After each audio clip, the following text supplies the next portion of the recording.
Wonderful, you are live. What's up? Oh, beautiful. I can't see any people here. How are you doing, guys? This is the comic pastor right here in Oxford, United Kingdom. It's raining today. Standing by the window, it's raining. It's raining. Raining cats and dogs. Now you don't know whether tiri kupedza summer kana kuti kutanga winter. But I see two people are watching. Hello, wonderful people. There is one like there. How are you? Put a comment so I can see where you watching us from. 3 likes. That means we have more than 2 people watching. Magadi Comic Pastor. Pep Nyani, how are you? Put some comments. Sam Mukurumuri say, I hope you're well. Very fine. Sam Chikore. How are you doing, Baba Chikore? And also a phonera. Comic Pastor Murise, watching from UK, same quarter. How are you? Christine, Tinotenda Mereki, Monanza, Eliaza Tete, Nyasha Gomba Komba, Warsaw, Poland. How are you doing, Dara Poland? Okunonzo Kunjimbe Chando, Charity, loud and clear from Botswana. Likaiko Botswana, Tumelisa. Nicodemus Nyandoro, the one and only comic watching from Grimsby Town. That's UK, I think. Clara, watching from Canada. How are you doing, guys? So, Adriana, hey, guys, we've lost Gary Mapanzure. May his soul rest in peace. Obet Tendai Zengeni, Birmingham. How are you doing in Birmingham? Sem Chikore, how are you doing? So, Botswana, Hoi, Sydney, Bangum, Taumrewa, Uko, Tinashe Kativu. That's from Qatar. I see you guys. Who did I leave out? If I left out your shout out, please just raise your hand. I will see it. If you raise your hand, Joseph come Mumvuri, how are you? Divine Place, how are you? Eliaza Otete, Comic Magadi, Dave, Toronto, Clara Mono, how are you? So I just came here with some tips and jokes on what to be careful about before relocating to England. One thing that you need to be very careful about is culture, the British culture. If you're not careful, you'll be so shocked. Izvezvi mastora akazara zvinhu zveHalloween. Zvinhu zvakangozara mamaski, madragoni, machii. Uchisvika kuno kutongona kupinda mushopu makazara zvinhu zvinenge zvikure. Saka you'll be shocked uchisvika kuno kuti ko chiko chakuitika mashopu makazara vanhu maskeleton machii vanoselebrata inonzi Halloween. kuZimbabwe hatina chinhu chakadaro. I guess maybe because nyika yedu wose iyo pachayo hayo ingori, I think yega zvayo nyika yacho itongori Halloween. But Mandisia Elijah Mfa, how are you? And Nashville, how are you? Scotland, Mompambi and 8 comic Murise, Mukuru Murise watching from Joburg, Rodport. How is Joburg? I know, I mean, and that is great, guys. Okay, sorry. So when I say it's great, but you see a lot of masks, a lot of skeletons.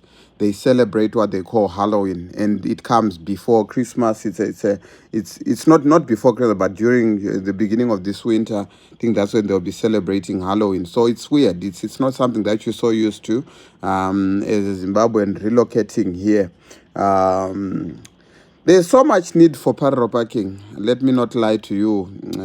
That's why I think Zimbabwe, my take Zimbabwe, it was Halloween, or that. Mouse mazing, or that. Guys, you guys should not go guys, and all that. So I'm just saying, these are some of the things that you must be careful about. And then I was talking about parallel parking. There's a lot of parallel parking in the UK. You need to learn your parallel parking so hard. When you're coming to the UK, you need to know your parallel parking. These are some of the funny little tips. Parallel parking ita class 2 aishande ukazoya kuno kundopa not parallel parking inoshanda because the parking spaces are small, as tiny. Nyika yacho itiri takangoiswa mukamugomo. So UK vanhu vanenge vari mumikoto Saka mikoto iyoyo you need to know your driving very well. Vanhu vakajaira kudhraivha mabhazi marori chichichi, you need to be careful because kunodhraivha tumota tutiki and havatombokendenga. Okay, so this is the view from my house. I'm straight close to Tesco. That's my house there. That's the shopping space. But there you're safe for parking. You have got lots of parking here in none. But kwakuteta uchisvibirirawo kuti nhasi kwangoswera kuchinaya. It's one of those things that happens. But chimwe chinhu chiri key before you relocate. You need to be very careful. You need to be very careful. This is a serious one. You need to be very careful when it comes to now Zema rentals. And rentals are not as friendly as in Zim, where you'll be paying your $30, $50 rent. Kana ugara umfakos airport ma 15 ma 5. So if you relocated fully, comrade, there's no way the comic pastor will relocate fully. The comic pastor will be in and out. Tinotenda Mereki, how are you? Zimbabwe yacho itoralo and guys, parallel parking yakapisa. Yes, that's so true. Eyes on the school parallel parking space hapana panotoda kuti pfe mangu apples ndiri bemas Nelson Chikuro. Chikuro mudara muri sei ukambotasa one of my videos I picked your surname randotaura about ava nekwachikuru. I know a lot of Chikuros from Chiremba and Nyuki. How are you doing, Nelson? You can check out one of the videos that Raneshtaura Zimbabwe is like the confessions of a hopeless Zimbabwean. I mentioned your surname. The name is something Chikuru. How are you doing? So I was talking about the other issue of rents. If you're relocating to the UK, you need to be very careful. You need to make sure that you have got money on the side for your rent and accommodation. Rents are not very expensive, depending that you're going to be starting work soon or later, but you need to be very careful. You need to make sure that you are prepared to do your rents, and the system here is a bit complicated. You don't just get a house zvedu zvezimbabwe zvongotolenda zindataura nawo wakutopinda chichichi rent and rates akaipa. I'm being honest on this one. People who are relocating, people who are coming, I'm not trying to incite fear or to make you feel nervous, but I'm telling you the honest truth. You need to be very prepared. You can't just council tax. So there is a lot of paperwork that's done before you just get into a house, unless kana wai rented one munhu ari kunoko already. But if you're going to get your own house and start renting it on your own, you need to be very prepared. Magetsi, mvura, gasi, those things are very pricey, especially for someone arikungobva kumusha akatengesa mota stand nezvese zvaanga nazvo. Sometimes you watching from Victoria Falls, thanks for advising. Yes, I'm saying this because I know people, you get excited, you get carried away when you get to know that you're going to the UK. But sometimes also we don't want people who get stranded. You can get stranded, it's normal. People get stranded, it's very normal. You can get help, but zvimwe zvinhu zvinoda kungonanzelelo imba ipindwe zvechikuhaya. That's so true. You don't get a house just by miracle or by magic. Things here don't work by magic. The worst part about UK is it doesn't care whether you know me or you don't know me. They follow what we call systems. They follow channels. A thing that I think we must master and learn as Zimbabweans. Most people kuZimbabwe imba munongosvika kunzi landlord wacho hapo pana agent mongosainisa nalisi quick hamuna kutomboradzana kuti uku you go through everything. Kana wakapinda muine door rine scratch rinonyorwa, kana wakapinda pane so that system alone makes you to be in line with the British system. So now remember, you need to be very prepared. You also need to be prepared to buy a car. Distances here are not like ukanzwa mna chita ndogara Birmingham iwe uri London usafunge kuti Birmingham yes you can go there by bus, yes you can go there, but hakuna mchovha, hakuna mshika, and it's not a direct route yekungoti ukangobvapo wapinda wakwira. So you need to be prepared to be driving. If you don't drive, things will be very tricky. Unoita gore usina kuona vanhu wakafunga kuti uchisvika kuUK unosvika uchivaona. You will not see them, because if you're not driving, it is very difficult. You need to drive, you need to prepare, set aside some few dollars to buy a car. Cars are not as expensive, especially if you. So I encourage people to do a real masterclass of manual cars in Zimbabwe. Learn how to drive a manual fully. Yes, manual cars are very cheap, very cheap. Akasiyana net kuma auto iriko yakawanda, but iri a bit pricey, unlike manual. So if you know how to drive a manual, you're likely to come here and get a car. These cars are very affordable if it's a manual. Twakawanda, and you see, kuno kumota, okay, so chimwe chinhu chandakadzidzawo kuno kuma-British mota hadzishamsire. Zvekuti unodriver Benz, unodriver chi. Munhu wese kuno I think anongori nekamota kadiki. Variko vemarenji, vemachi. Zviriko, but kuno kazvishamise. It's not like ungabva watobuda panze uchitaura kuti nini, ndodriver range guy, ndodriver. They don't care. Nobody. People who drive Mercedes, inongoiona ichingode, but hakuna munhu anozocheuka munhu kuti yowe wona izi mota. I think there are very few cars yaunototi oi Tesla inongoya ichipaka ipapapa, hapana kana ntombomira apo kuitarisa or anything. So it's one of those things. So you need to learn to drive a manual. Usati wabva wamusha ngatidzidzire kudrive a manual, guys. Manual is important. Ukasvika kuno kunongosvika uchipinda, but also just learn how to drive, proper driving. Verenga masignpost uku kunorohwa munhu nemafine. Kwasiyana nezimbabwe kokuti unotonyora. Kuno hakuna munhu wekutonyora. Mitonyo aishande.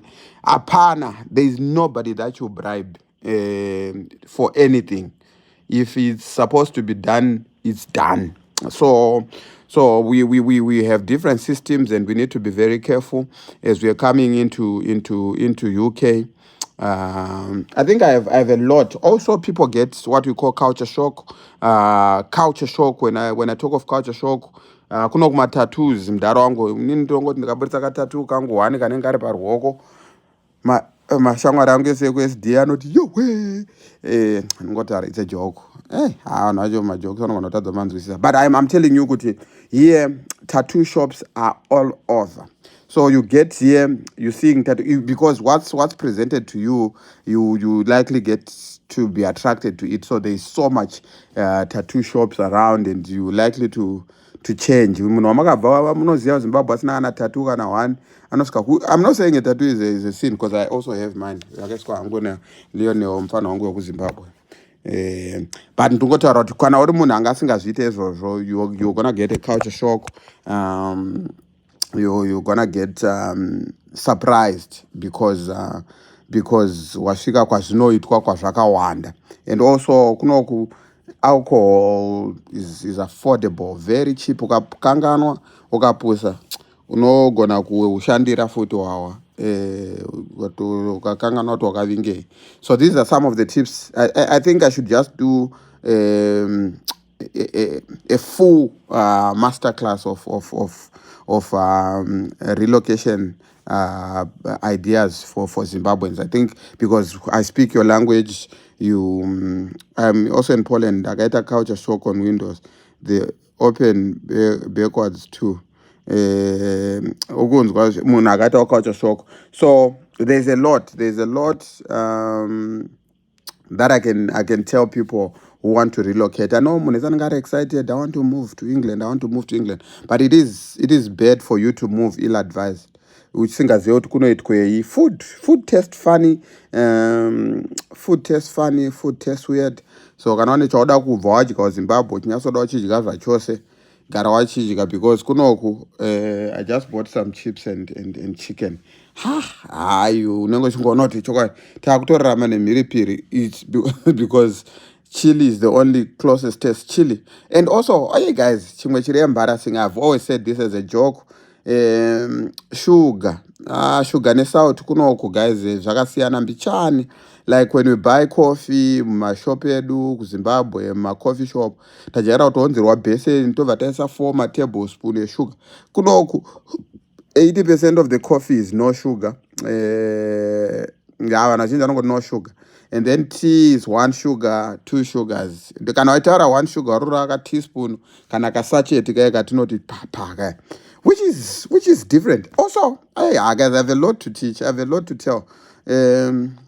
Garbage. Okay, I think it's these things. I don't know. Tinavo vana vatungamiriri vedu vanodzidza kuno vana vari kunana Oxford kunana Cambridge. These things, they are some of these things that they should carry home and teach and tell government and ministers and whatnot to adopt. I don't see anything bad learning from people who are doing it better. So I've discovered that garbage here, you don't just put sadza, plastic, zvipepa, zvigubhu. So kune mabin ari designated kuti iri ndere sadza zvamakabika nezuro, your food stuffs, you put them in a small bin, and then you have your bigger bin. Ukasatoita izvozvo, you get fined. You get fined for putting kusanganisa marara. A thing that can help us for that recycling, no kuti mapepa ari kuwanika mabhodhoro ari umu chakati chiri umu takutofamba nyika ichitoenda.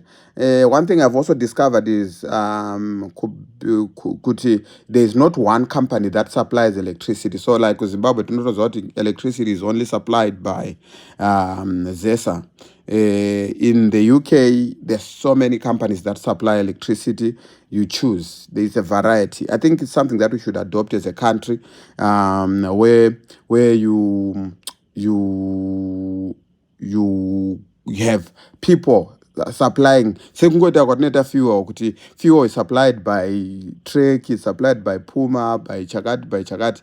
You don't have to struggle kuti fuel unongoinwa paningi chete.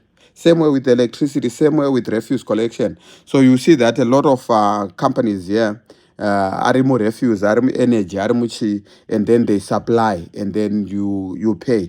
So vanhu vatoone competition. So zesa izvezvi handi haina competition. Definitely recycling is good. Yeah, guys, but kuno kuzimu manje, some of these things zvonetsa handizoti zvonetsa kuimplementa, because I think these are things that make a country move. Kunokosheswa, kunoremekedzwa ma-pedestrians nema-cyclist zvisingaiti. Guys, pedestrian, tichienda kuwedding sometime 2 weeks ago, takasvika pane imwe roundabout padhumwa cyclist nekamudhudhudhu kaskuta kaya, papane 4 maambulance, 4 good ambulances nemapurisa nechii padhumwa cyclist. Isusu panoita accident yebhazi chaiyo panotosvika pasina an ambulance, pasina mapurisa, pasina chii. So I think these are some of the things that we should learn as a country.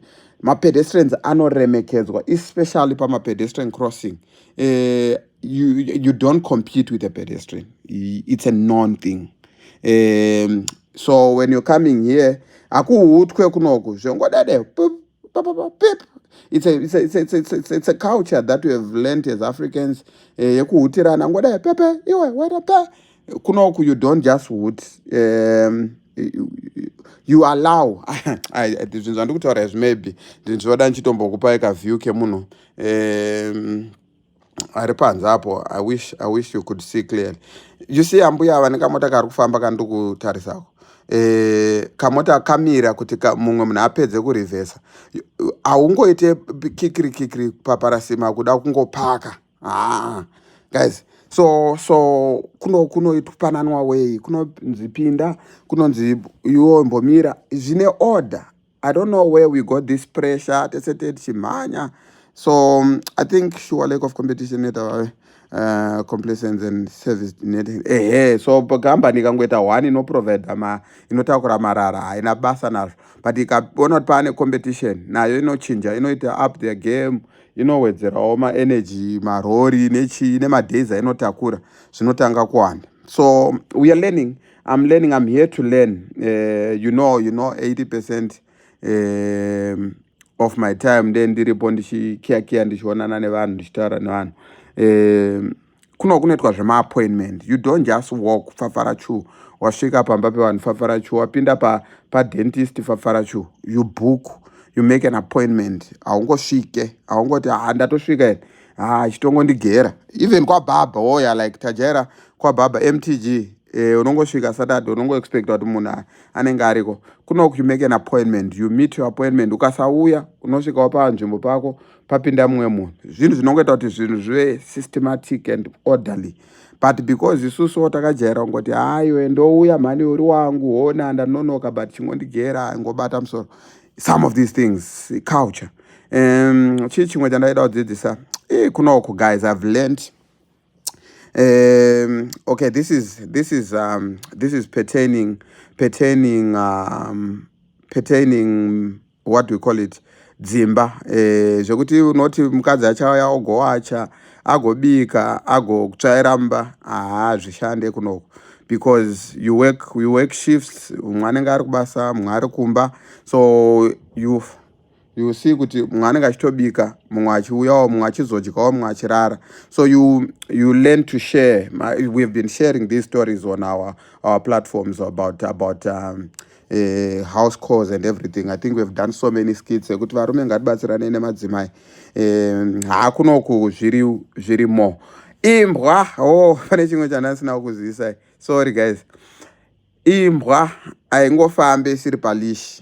So when somebody came from the UK akandudza kuti kambwa ndekaniko kari kungomhanya, ina ndakafunga kuti this person akuda kungoshaya namahara. Okay, if you own a dog, your dog should be on the leash.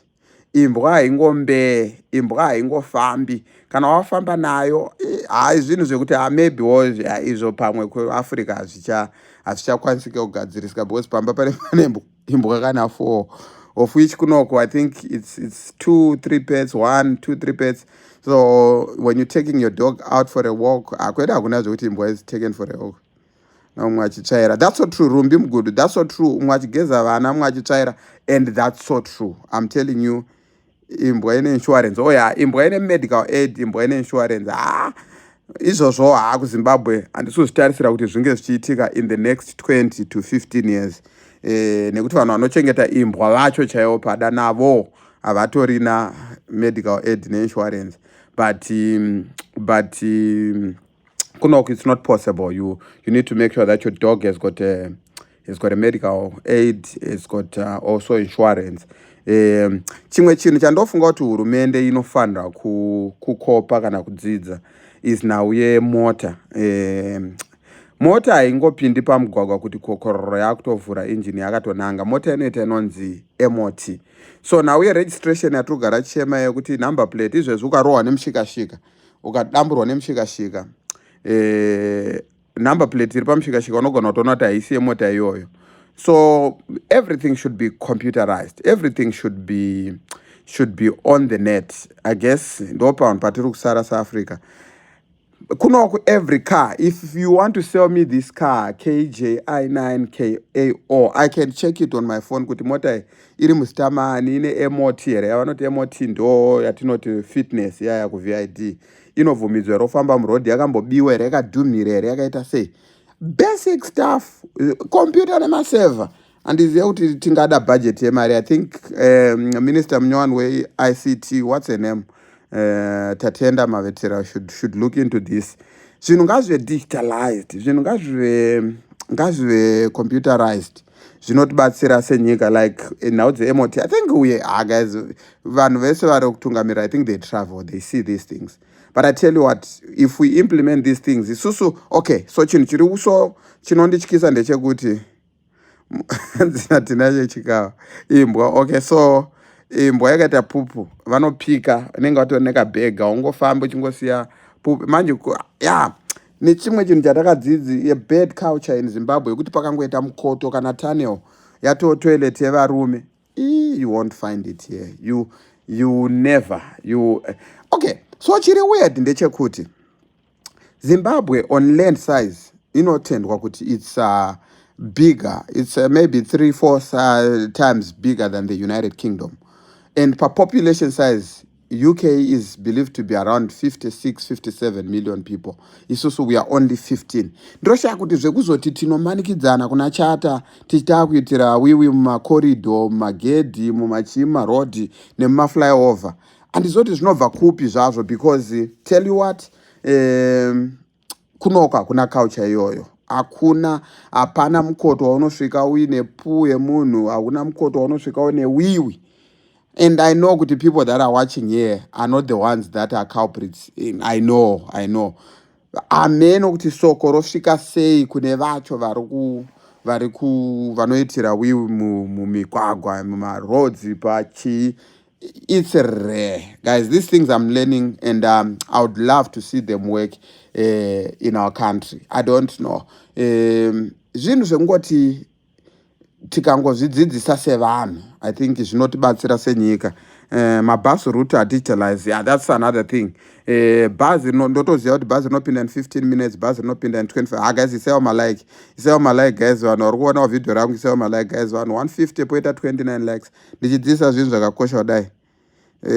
Internet yekumusha hatitaure nawo. Internet pachine kakusaizana nekakudhererana pamainternet providers. Pane kangodherera kange ngoti hapana zvavanoita. I know haizvozvo ndoziya. Zimbabwe hatidi functional and clean public toilet. You will never see a clean public toilet. You will never see. Why? Sara sister. Kuzve mushika kunoko hakutorina chinonzi mushika. Hakuna munhu anokwira mota yemunhu kuti nditakureiwo ndiri kupinda mutown. Haumise mota, unomisa bhazi netrain. Saka zvedu zvekutsvaga mari netumahonda fit twedu, aiwa, internet is unlimited at low price. That's so true.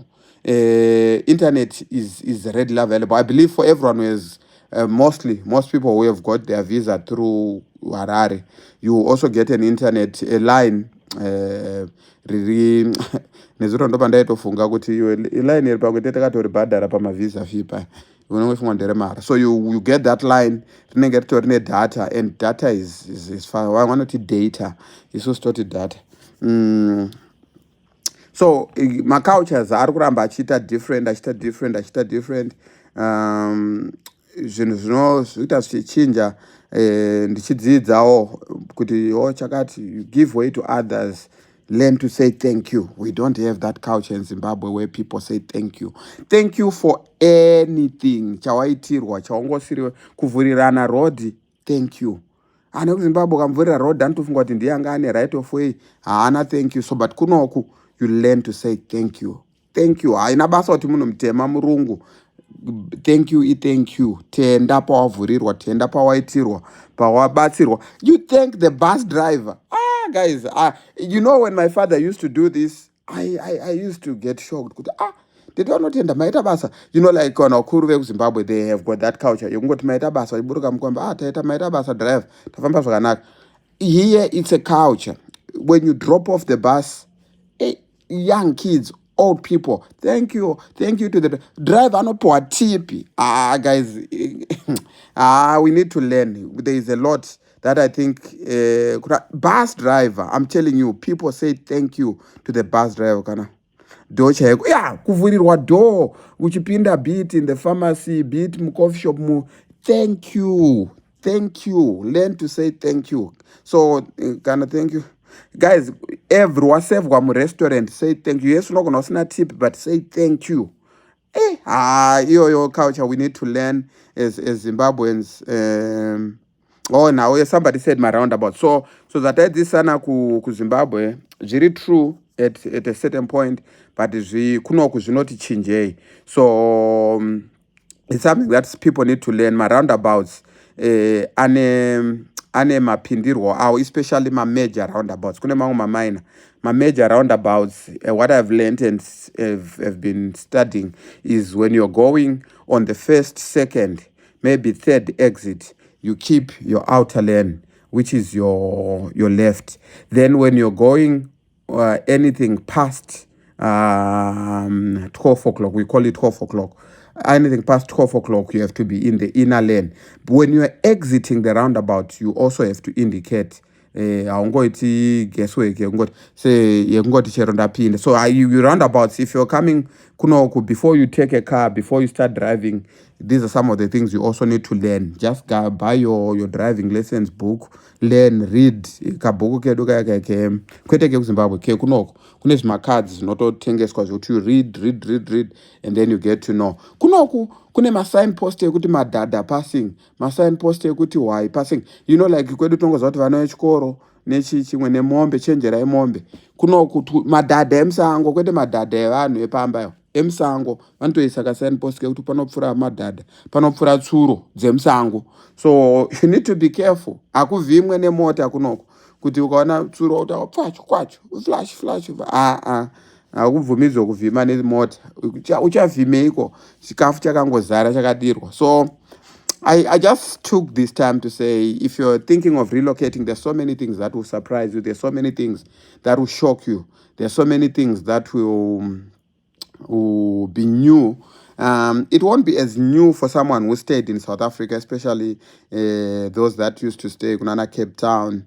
My major roads and everything, my interchange, machi. But for someone ari kubva muHarare, Masvingo Gokwe, waitawo an opportunity yekupiwa COS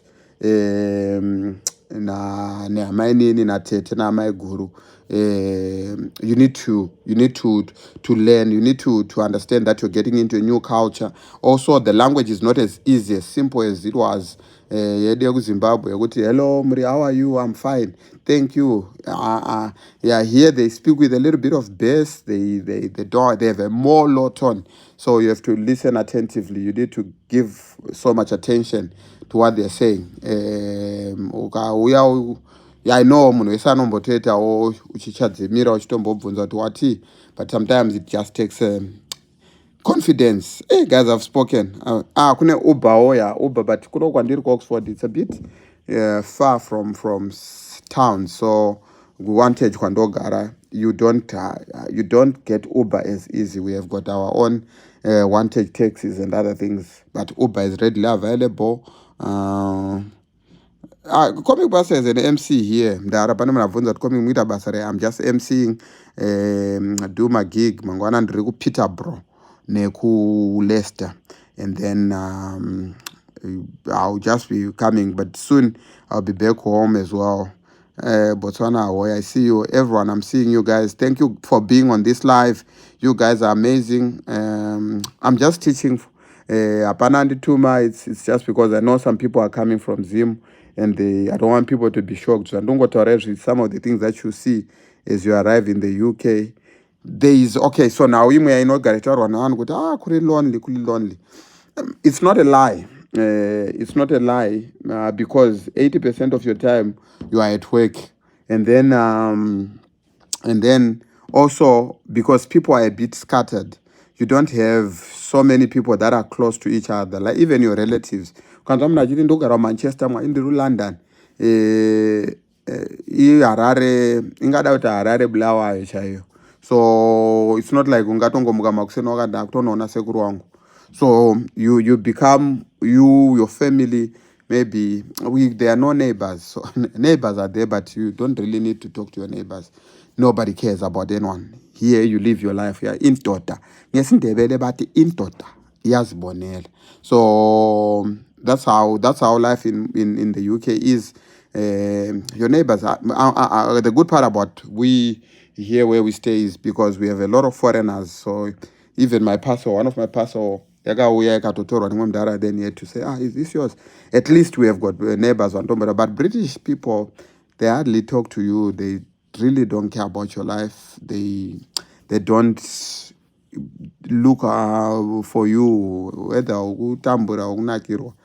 They don't care. So that's where the loneliness is. But unaita lonely say on Netflix, the internet inoshanda. How do you become lonely?